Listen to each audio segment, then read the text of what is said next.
दुनिया का सबसे नंबर 1 भारत का एक उद्योगपति हो गया है।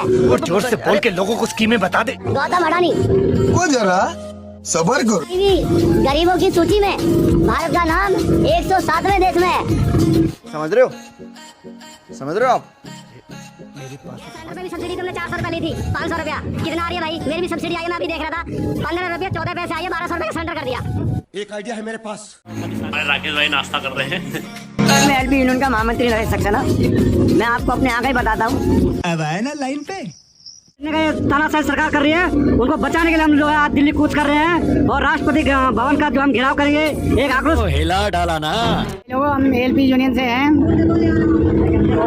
अच्छा। हेलो दोस्तों, आज मेरा एक नया ब्लॉग और है।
हम जो दिल्ली चल रहे हैं, मासा की रैली में चल रहे हैं।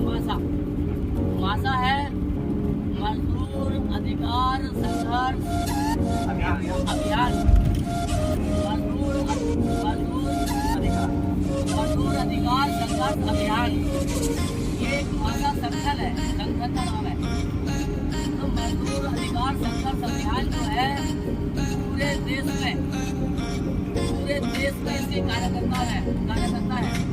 वहाँ पर आपको पंजाब से, हरियाणा से, हिमाचल प्रदेश से,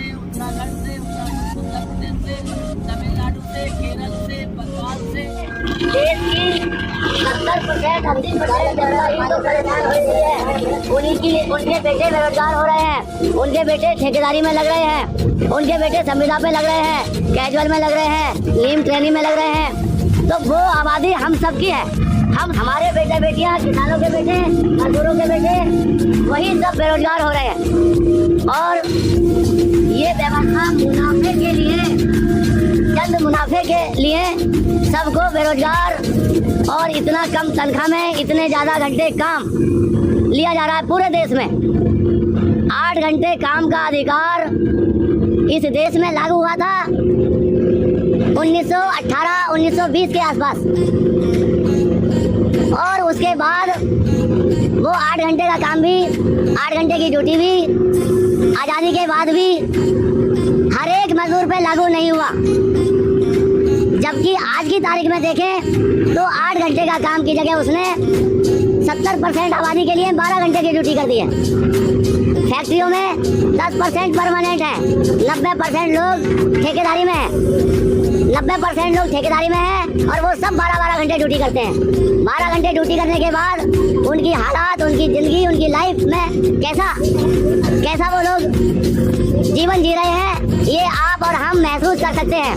जो लोग यूनियन में हैं, जो लोग परमानेंट हैं, जो लोग संगठन चला रहे हैं, उनकी ये ज्यादा जिम्मेदारी बन जाती है। वो उस आबादी के शिक्षक हैं, मार्गदर्शक हैं, जो आबादी उनके सामने 12-12 घंटे काम कर रही है, और वेतन के नाम पर जिंदा रहने के लायक उनको पगार मिल रहा है। तो उनके बच्चे कहाँ जाएंगे? आने वाले समय में हमारे बच्चे कहाँ जाएंगे? हमारी पीढ़ियाँ कहाँ जाएंगी? इन चीज़ों को आपको समझना होगा, और इन्हीं चीज़ों को समझ के हमें संघर्ष की लाइन ही चुननी होगी। मित्रों, जब देश आज़ाद हुआ था तो उस आज़ादी के आंदोलन में जितने लोगों ने शहादत दी थी, जो लाखों हजारों की संख्या में लोग कुर्बानी दिए थे और आज़ादी के लिए लड़े थे, वो आज़ादी का सपना उनका ऐसा नहीं था जैसा कि आज हम भुगत रहे हैं। उनका सपना था कि हर हाथ को काम मिले, हर पेट को रोटी मिले, हर बीमार को इलाज मिले, और हर अनपढ़ को शिक्षा मिले। ऐसा उनका सपना था, और वो एकता के साथ गद्दारी हुई, और उसी छलावे का दंश आज पूरी देश की 80% आबादी भुगत रही है। आप लोग अखबार पढ़ते होंगे, अभी 25-30 दिन पहले, 1 महीना पहले एक खबर आई थी कि दुनिया का सबसे नंबर 1 भारत का एक उद्योगपति हो गया है, और उसका नाम है, क्या नाम था उसका? अडानी, गौतम अडानी। वो उद्योगपति सबसे अमीर हो गया है। उसकी 8 साल पहले इस भारत में उसकी कहीं कोई गिनती नहीं थी। वो एक अरबपति भी नहीं था। आज वो दुनिया का सबसे ज्यादा अमीर हो गया है, और उसी के 2-4 दिन बाद एक खबर आई कि हमारे भारत का जो गरीबी रेखा का सूचकांक है वो 127 देशों के बीच में 107वें नंबर पर आ गया है। 107वां नंबर पाकिस्तान का हमसे कम है, बांग्लादेश का हमसे कम है, नेपाल का हमसे कम है, म्यांमार का हमसे कम है, श्रीलंका का हमसे कम है। और गरीबों की सूची में भारत का नाम 107वें देश में है। तो एक तरफ इतना गरीबी में भी सबसे नंबर 1 हो रहा है, तो अमीरी में भी सबसे नंबर 1 हो रहा है। अखबारों में खबरें आती हैं, आप लोग उन खबरों को ध्यान देके थोड़ा चिंतन मंथन करें। उसमें आया कि भारत में आज की जो अर्थव्यवस्था है वो ये हो गया है कि भारत की 90% पूंजी पे, हमारे देश की 90% चल अचल संपत्ति पे 10% लोगों का कब्जा हो गया है। 10% लोगों के हाथ में 90% पूंजी हो गई है इकट्ठा, और 90% जो जनता है वो केवल 10% पूंजी में अपना जीवन यापन कर रही है। ऐसे आंकड़े हमारे देश में इस समय मौजूदा हालत में आ गए हैं सामने। तो ये बड़ी विचित्र बात है कि अमीरी और गरीबी की खाई कितनी गहरी हो रही है मित्रों, कितनी गहरी हो रही है।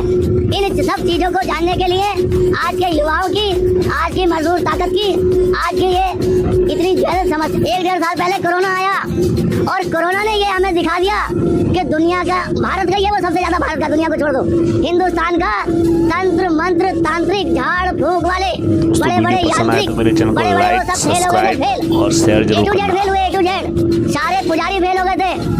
आशाराम बापू हो चाहे जो हो साले, चंद्रा स्वामी का नाम तो मैंने नहीं जाना होगा। चंद्रा स्वामी इंदिरा गांधी उसकी चेला थी। इंदिरा गांधी जैसे लोग उसके शिष्य थे। चंद्रा स्वामी के तांत्रिक था देश का नंबर 1। ऐसे ही आशाराम का चेला मोदी रहा है, मोदी, प्रधानमंत्री मोदी, और वो अभी भी बाप बेटे जेल में खाले। तो ये इसमें कोरोना में सरकार ने बोला 7-8 लाख लोग मरे हैं। किस तरीके से जोश उठा हुआ है आप देख सकते हैं। अखबारों ने बोला अपने ही अंदाज में मजदूर साथी लोग प्राइवेट एजेंसियों ने बोला 56-57 दिखा लाख, रहे हैं दोस्तों। आप मतलब आधा उसका करोड़ लोग नतीजा मरे हैं अंजाम यहाँ कोरोना में, देखें किस तरीके ठीक से है। और उस कोरोना में सरकार के विरुद्ध इस टाइम पर मजदूर बिगड़े हुए हैं काफी। तमाम सारे तंत्र मंत्र वाले भी काम नहीं आ रहे थे, तमाम सारे झाड़ फूक वाले भी काम नहीं आ रहे थे। काम आ रहा था तो आपकी जड़ी बूटियाँ, आपकी दवाई, आपकी हिम्मत, आपका जज्बा, आपका साहस, और जो डर जा रहा था वही मर जा रहा था। और उसमें ज्यादा से ज्यादा जो लोग मरे वो सरकार की लापरवाहियों के कारण मरे थे। सरकार की लापरवाही से मरे उसमें लगभग 80% लोग, 70% लोग। उन्होंने ऐसा माहौल बना। मैं अपनी बात को यहीं विराम देता हूँ। इंकलाब जिंदाबाद, इंकलाब जिंदाबाद, आवाज दो, आवाज दो, लड़ेंगे भाई लड़ेंगे, लड़ेंगे भाई लड़ेंगे। राज करा और अंग्रेजों ने 200 साल राज करा। तो दोस्तों उनने राज इसलिए नहीं करा, क्यों करा राज? क्योंकि हम लोग कमजोर थे। हम लोग आज भी कमजोर है दोस्तों। क्यों? क्योंकि बाहर वाला आगे हम पर राज कर रहा है दोस्तों। क्यों? हमारे उसमें पहले क्या हुआ करता था, हमारे छोटे छोटे राज्य हुआ करते थे। जब छोटे छोटे राज्य हुआ करते थे तो हम आपस में पड़ोसियों से लड़ा करते थे। यार ये जैसे हमारा यूपी हो गया, हम उत्तर प्रदेश उत्तराखंड वाले यूपी वालों पर आक्रमण कर देते थे। जब ऐसा था तो बीच में बाहर से विदेश से लोगों ने आके, उस टाइम पर तो आज तो हवाई जहाज है, लोग यातायात के इतने साधन है, उस वक्त समुद्र मार्ग से आ जाता था। और समुद्र मार्ग से आने के बाद और केवल ज्यादा लोग नहीं आए थे, केवल 10-15 लोग आए थे। और उनने अपने चाणक्य की खोपड़ी खोली और खोपड़ी खोलने के बाद केवल फूट डाला और फूट डालने के बाद इधर भी खोला, इधर भी आग करी, इधर आग करी और दोनों को लड़ाया। और ताकत हमारी, बल हमारा, केवल दिमाग किसका चला? विदेशियों का चला। और हिंदुस्तान क्या हो गया? गुलाम हो गया। तो दोस्तों वही आज चल रहा है। आज क्या हो रहा है? आज मजदूर सबसे बड़ा ताकतवर है, ठीक है। मजदूर को हाथ लगाने से पहले हर कोई सोचता है, अगर फैक्ट्री में 400-1000 मजदूर हैं तो मालिक सोचता है मैं हाथ लगाऊंगा तो मेरी क्या हालत होगी। लेकिन वो हाथ क्यों डालता है? क्योंकि मजदूर क्या होता है? एक नहीं होता है। मजदूर क्या होता है? थोड़ा आपस में बटा होता है, अपने अपने स्वार्थ के लिए, या इधर या उधर। तो दोस्तों वही आज क्या हो रहा है? हिंदुस्तान हमारा क्या है? मजदूरों में बटा हुआ है। कोई कह रहा मैं ये मजदूर हूँ, मेरा ये झंडा है, कोई कह रहा मेरा ये झंडा है, कोई कह रहा मेरा ये झंडा है, कोई कह रहा मेरा बीजेपी का झंडा, कोई कह रहा कांग्रेस का झंडा है, कोई कह रहा मेरा। हर तरीके से मजदूर क्या है? मजदूरों को इन कैटेगरी में बांटा गया है। उन्होंने कहा जब बीजेपी आ रही है तो उन्होंने कहा बीजेपी सही कर रही है, श्रम कानून में बदलाव हुआ तो सही हो गया। कांग्रेस वाले उसका विरोध कर रहे हैं। और विरोध जब कांग्रेस आती है, कांग्रेस परिवर्तन करती है तो बीजेपी वाला उसका करते हैं विरोध। तो दोस्तों हमारी क्या स्थिति है? हमारी स्थिति बदली हुई है इस टाइम पर। हम मजदूर साथी क्या हुआ है? अलग अलग तरीके से भागों में विभाजित है। तो दोस्तों आज जो 44 श्रम कानूनों को 6 कानूनों में बदला जा रहा है, क्यों बदला जा रहा है? क्योंकि उन्हें पता है मजदूर क्या है। हमारे जो साथी लोग, जो आने वाली जो हमारी पीढ़ी है वो जॉब नहीं कर पाएगी। आप देख ही रहो, अभी हमारी इतनी कंपनियों में जो दिवाली से पहले वैकेंसी चल रही थी, लेकिन तुरंत दिवाली के तीसरे दिन बाद जो हमारे साथी मजदूर भाइयों से काम करा गया वो सब गेट में, नई पीढ़ी आ रही है वो जॉब ही नहीं कर पाएगी दोस्तों।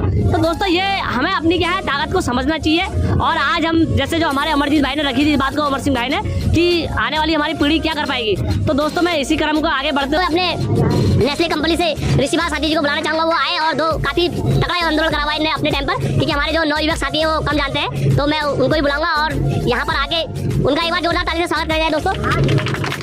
नमस्कार। अभी भाई अमर सिंह ने बहुत सारी बातें बताई दी इंडस्ट्री लेवल की जितनी भी हैं, और देश के मामले में भी जिस तरह से यहाँ मुगलों ने और अंग्रेज़ों ने शासन किया, उसमें मैं थोड़ी सी चीज़ जोड़ के फिर अपना इंडस्ट्री वाली बात बताऊंगा। इस देश में जब मुगल आए तो मुगलों ने इस देश के 9 टुकड़े करे। हमारी जो ज़मीन का जो क्षेत्रफल था वो 1 लाख करोड़ था। उसके बाद जब यहाँ 200 साल राज किया अंग्रेज़ों ने तो इस देश के उन्होंने 6 टुकड़े करे। आज हमारे पास जो ज़मीन में, भारत की जो ज़मीन है हमारे पास में, वो 36 लाख हेक्टेयर है। 1 लाख करोड़ से 36 लाख हेक्टेयर है। ये सब हम पे इस तरीके से लागू होती है कि अगर हम लोग एक संगठन की तरह रहते, एक मुठ रहते तो शायद आज हमारे देश का नक्शा कुछ और होता। हमारे बीच में जो कमजोरियां हैं उनका ही लोगों ने फ़ायदा उठाया, चाहे अंग्रेज आए, चाहे मुग़ल आए, हुण आए, तुर्क आए, जितने भी लोगों ने यहाँ शासन किया उन्होंने सबने हमारी कमजोरी ढूंढी। आज भी मजदूर वर्ग में ये जो उद्योगपति हैं, नेता लोग हैं, ये क्या है, छोटी छोटी हमारी कमियों को ही उजागर कर रहे हैं, उन्हें पकड़ रहे हैं, उन्हीं पर शासन कर रहे हैं। मैं धन्यवाद देता हूँ मजदूर सेवा केंद्र को कि ये लोग मासा के बैनर तले आज जिस प्रोडक्ट्स के लिए हम लोग दिल्ली जा रहे हैं, जो महामहिम के लिए विज्ञापन हमें देना है, इसको हम लोगों की जिम्मेदारी है कि हम लोग डिसिप्लिन में और इसको एक अच्छी तरह से संपन्न करें। ये मैसेज है कि हाँ, उत्तराखंड से लोग आए थे प्रोडक्ट्स के लिए यहाँ, तो ऐसी कोई ना विघ्न डालें। सब लोगों से अनुरोध है कि शांति तरीके से, और जैसे हम लोगों को यहाँ हमारे जो लोग इसको लीड कर रहे हैं, जो लोग बता रहे हैं कि हमें इस तरीके से अपने इस प्रोडक्ट्स को कामयाब बनाना है, तो उस पर सब लोगों को ध्यान देना है। वहाँ बस खड़ी होगी तो वहाँ टाइम से 4 बजे पहुँच जाना है, इधर उधर ना जाएँ, किसी का वेट ना करें, क्योंकि फिर व्यवस्थाएँ ख़राब हो जाती हैं। अब आता हूँ साथियों इंडस्ट्री की बात, क्योंकि इंडस्ट्री में मैं भी काफ़ी टाइम से नेस्ले कंपनी को मैंने अध्यक्ष के रूप में काम भी किया, लोगों की सेवा भी करी है। इंडस्ट्री में हमने देखा आजकल नीम ट्रेनिंग भी आ गया। भाई नीम ट्रेनिंग के हमारे यहाँ नीम ट्रेनिंग की जगह पे क्या है, आजकल अप्रेंटिस के उसके रूप में जो है ना, अप्रेंटिस का मतलब क्या होता है कि भाई लोगों को काम सिखाना है, लेकिन काम नहीं सिखा रहे हैं, उनके लिए उनको इस हिसाब से काम लिया जा रहा है। अप्रेंटिस का मतलब हो जाएगा भाई दिन में उनको काम सिखाया, आगे बात बढ़ेंगे, लेकिन नहीं, उन्हें खाली उनसे अपना काम कराना है, प्रोडक्शन अपना बढ़ाना है। तो मैं ज़्यादा नहीं कहते थे, बहुत सारी चीज़ें जो हैं हमारे भाई अमर सिंह ने कह दी थी। एक चीज़ संदेश दो कि भाई सब लोग इकट्ठे रहें, संगठित रहें, और जो लोग हमारे साथ चल रहे हैं ये सब बधाई के पात्र हैं कि एक ऐसी चीज़ के लिए जा रहे हैं तो जो श्रमों में बदलाव हो रहा है, उसकी रोकथाम के लिए हम दिल्ली के लिए कूच कर रहे हैं। और जो लोग नहीं आए हैं, हम वहाँ से लौट के आए, तो सब कम से कम एक आदमी 4-4, 6-6 आदमी को, क्योंकि बहुत सारी फैक्ट्रियों का आदमी बताया कि वहाँ हुआ क्या है, और लोगों को समझाए कि भाई ये ज़्यादा दिन नहीं चलेगा, यहाँ वेस्टर्न कल्चर आ रहा है, रोज़ लाओगे रोज़ खाओगे। हम लोग कह रहे हैं कि भैया ठेका प्रथा खत्म करो। ठेका प्रथा खत्म कहाँ हो रही है भाई? ऐसा समय आने वाला है कि रोज़ लाओगे रोज़ खाओगे। जैसे नहीं अभी एक बेला घर में आकर काम कर रहा है, वो कंडीशन हमारी होने वाली है। वो महीना का छोड़ दो। अभी कह रहे थे कि लड़के खुश हो रहे हैं कि 3 हमें ऑफ मिलेंगे हफ्ते में, 3 ऑफ। अरे भाई 3 ऑफ कहीं नहीं मिलेंगे। गैस सिलेंडर पे भी सब्सिडी तुमने 400 रुपये ली थी, 500 रुपया कितना आ रही है भाई? मेरी भी सब्सिडी आई है, मैं अभी देख रहा था, 15 रुपये 14 पैसे आई है, 1200 रुपये का सिलेंडर कर दिया।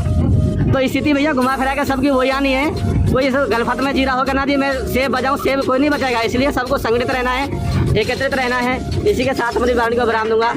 मजदूर एकता, मजदूर एकता, मजदूर एकता।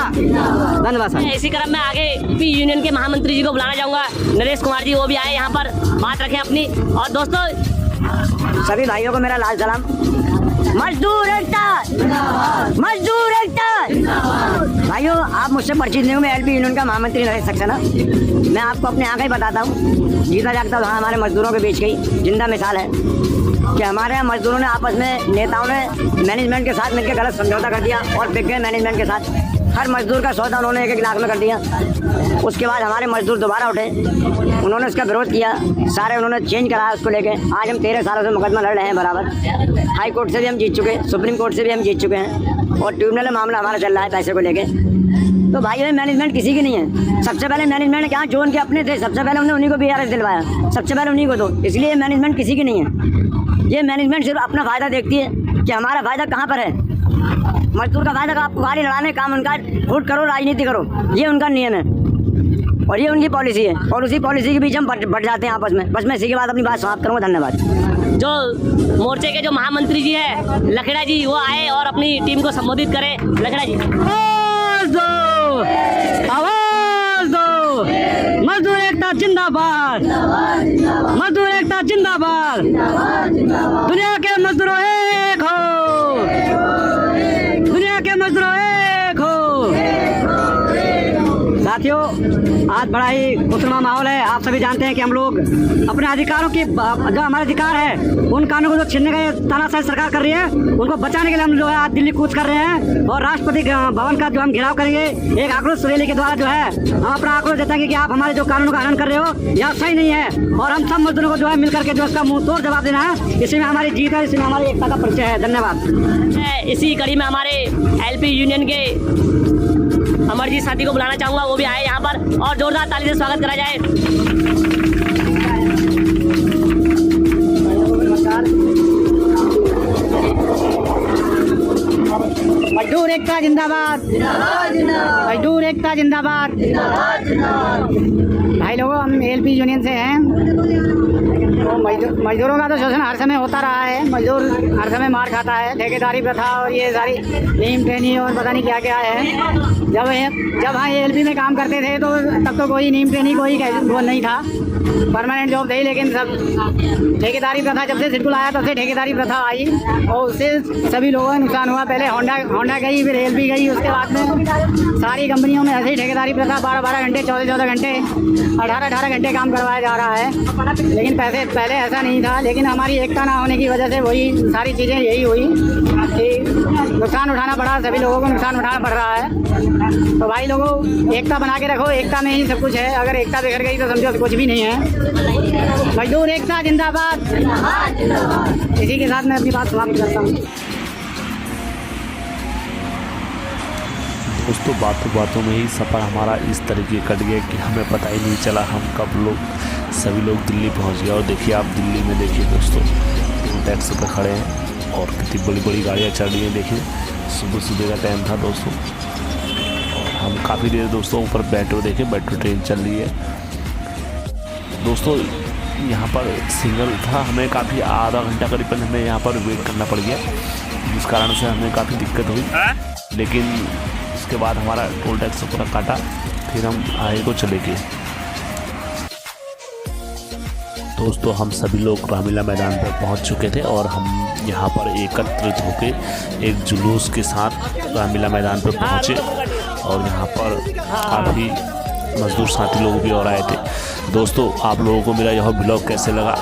दोस्तों, मेरा यह ब्लॉग शेयर करना अधिक से अधिक और दोस्तों मेरे चैनल को लाइक सब्सक्राइब सभी करना।